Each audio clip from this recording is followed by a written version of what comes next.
தாய் தமிழ் உறவுகளுக்கு வணக்கம். அண்ணாமலை கட்சியில் இணையும் திமுக வாக்காளர்கள் என்ற தலைப்பில் இந்த காணொளியை காண்கிறோம். அண்ணாமலை கட்சியில் இணையும் திமுக வாக்காளர்கள். நேற்றைய தினம் பாரதிய ஜனதா கட்சியிலிருந்து ஓய்வு பெற்ற IPS அதிகாரி அண்ணாமலை விலகினார்.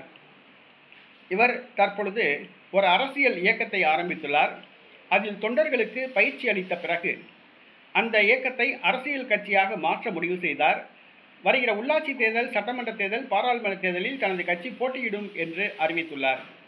அண்ணாமலை ஒரு அரசியல் கட்சியை ஆரம்பித்துள்ளார். தற்பொழுது அவருக்கு அமோக வரவேற்பு உள்ளது. நேற்று ஒரே நாளில் 12 லட்சம் பேர் அண்ணாமலை கட்சியில் இணைந்தார்கள்.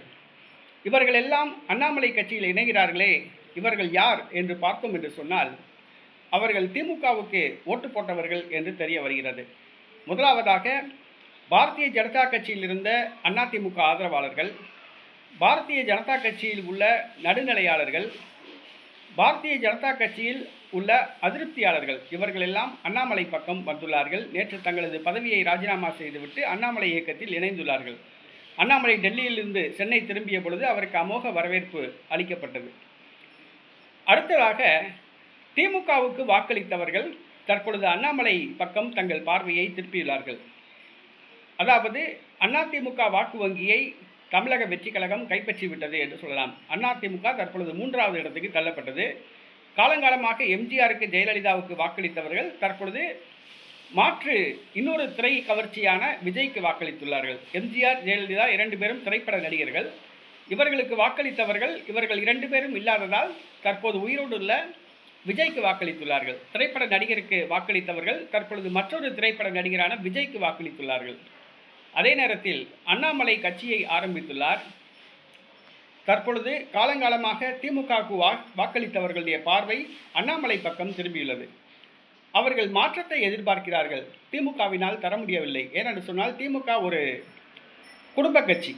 அந்த கட்சியில் தாத்தா, அப்பா, மகன், பேரன் இவங்க தான் கட்சி தலைமைக்கு வர முடியும். இவங்க தான் கட்சியில் கொள்ளையடித்து சொத்து சேர்ப்பாங்க. சாமானியர்கள் யாரும் திமுகவில் உயர்ந்த பதவிக்கு வர முடியாது. அடுத்ததாக திமுக ஒரு ஊழல் கட்சி அப்படிங்கிறது எல்லாத்துக்கும் தெரிஞ்சு போச்சு. இன்றைக்கி இளைய தலைமுறையினர் யாரும் திமுக பக்கம் கிடையாது. அப்படி ஒரு நிலைமை. திமுகவில் இளைஞர் அணியே கிடையாது, மாணவர் அணியே கிடையாது. அந்த ஒரு நிலைமை கொண்டு வந்துட்டாங்க. இப்போ திமுகவுக்கு வாக்களித்தவர்கள், வாக்காளர்கள், உதயசூரியனுக்கு ஓட்டு போட்டவர்கள் அண்ணாமலை பக்கம் திரும்பியுள்ளார்கள். ஏனென்று சொன்னால் அவர்கள் மாற்றத்தை எதிர்பார்க்கிறார்கள். இன்றைக்கி விஜய் பக்கம் போயிருக்கவங்கள புறாமே ரசிகர் கூட்டம்.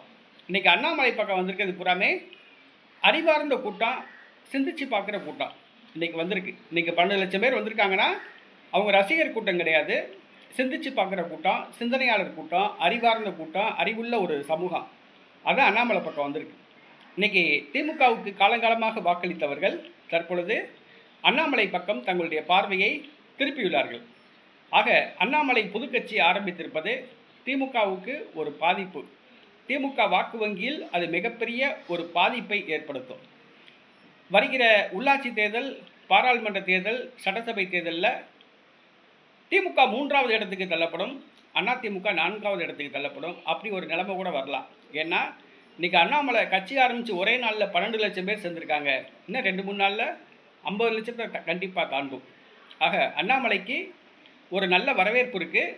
அது திமுக வாக்கு வங்கியை பாதிக்குது. திமுக வாக்காளர்கள் தற்பொழுது அண்ணாமலை பக்கம் தங்களுடைய பார்வையை திருப்பியுள்ளார்கள்.